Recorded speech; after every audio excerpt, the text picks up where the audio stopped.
Hello बच्चों, let's read this question. The question says state true और false TiO2 is paramagnetic. बच्चों, हमें एक स्टेटमेंट दी गई है और हमें बताना है कि क्या ये स्टेटमेंट ट्रू होगी या फिर फॉल्स होगी कि जो हमारे पास TiO2 होता है वो हमारे पास कौन होता है, पैरामैग्नेटिक होता है. तो फर्स्ट ऑफ ऑल बात करते हैं इस क्वेश्चन में हमारे की कंसेप्ट की. और की कंसेप्ट क्या होगा हमारे पास, पैरामैग्नेटिक सब्सटेंसेस. क्या होगा बच्चों हमारे पास की कंसेप्ट, पैरामैग्नेटिक सब्सटेंसेस. बच्चों, पैरामैग्नेटिक सब्सटेंसेस वो सब्सटेंसेस होते हैं जो हमारे पास मैग्नेटिक फील्ड के अंदर वीकली अट्रैक्टेड होते हैं. और इनके अंदर खास बात क्या होती है कि इनके पास अनपेयर्ड इलेक्ट्रॉन्स प्रेजेंट होते हैं. अगर हमारे पास किसी कंपाउंड के अंदर अनपेयर्ड इलेक्ट्रॉन्स प्रेजेंट होते हैं तो वो पैरामैग्नेटिक होता है. और अगर हम बात करें डायामैग्नेटिक सब्सटेंस की, तो डायामैग्नेटिक सब्सटेंस वीकली रिपेल होते हैं बाय मैग्नेटिक फील्ड. और इनके अंदर क्या देखा जाता है कि हमारे ऑल इलेक्ट्रॉन्स कैसे होते हैं, ऑल इलेक्ट्रॉन्स पेयर्ड होते हैं.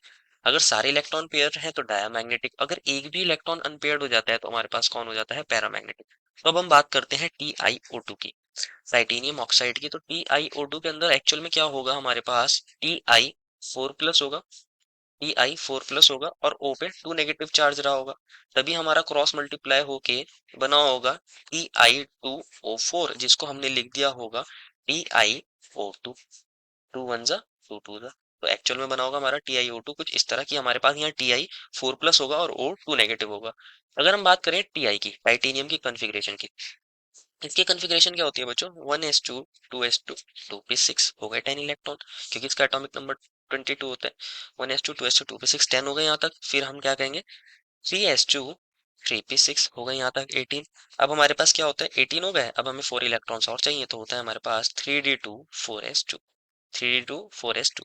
अगर इसके ऊपर 4 प्लस चार्ज आ रहा है दैट मीन्स इसने 4 इलेक्ट्रॉन लूज कर दिए. तो हमारे पास कॉन्फ़िगरेशन क्या बन जाएगी, 1s2 2s2 2p6 3s2 3p6. और बच्चों हमारे पास यहाँ 3d में से और 4s में से इलेक्ट्रॉन्स चले जाएंगे. तो यहाँ 3d भी जीरो हो जाएगा और 4s भी जीरो हो जाएगा. तो यहीं तक कॉन्फ़िगरेशन रहेगी, क्योंकि यहाँ 3d भी जीरो है एंड यहाँ पे 4s भी जीरो हो गया. तो कॉन्फ़िगरेशन सिर्फ 3s2 3p6 तक रहेगी अगर हम इलेक्ट्रॉनिक कॉन्फ़िगरेशन की बात करते हैं. तो बच्चों अगर आप इसके वैलेंस शेल को देखोगे, इसके वैलेंस शेल को देखोगे, एक तो इसके पास 3p है और एक यहाँ 3s है. तो इसमें भी 2 इलेक्ट्रॉन्स है. और हमारे पास 3p में भी 3 इलेक्ट्रॉन ऐसे हैं और 3 इलेक्ट्रॉन ऐसे हैं. सारे इलेक्ट्रॉन्स कैसे हैं, paired. All electrons paired, all electrons paired. तो ये तो हमारा पैरामैग्नेटिक नहीं हो सकता. अगर हम ऑक्सीजन की भी बात करें बच्चों, ऑक्सीजन का हमारे पास कॉन्फ़िगरेशन क्या होती है, 1s2 2s2 2p4 8 होता है इसका नंबर.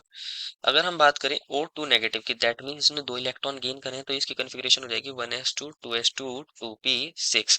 2p6 का मतलब क्या होगा, हमारे पास यहाँ p है और इसके अंदर सारे इलेक्ट्रॉन्स कैसे हो जाएंगे, पेयर्ड हो जाएंगे. 3 इलेक्ट्रॉन पहले हमारी सिंगली फील्ड होंगे और 3 ने फिर पेयरिंग कर देगी.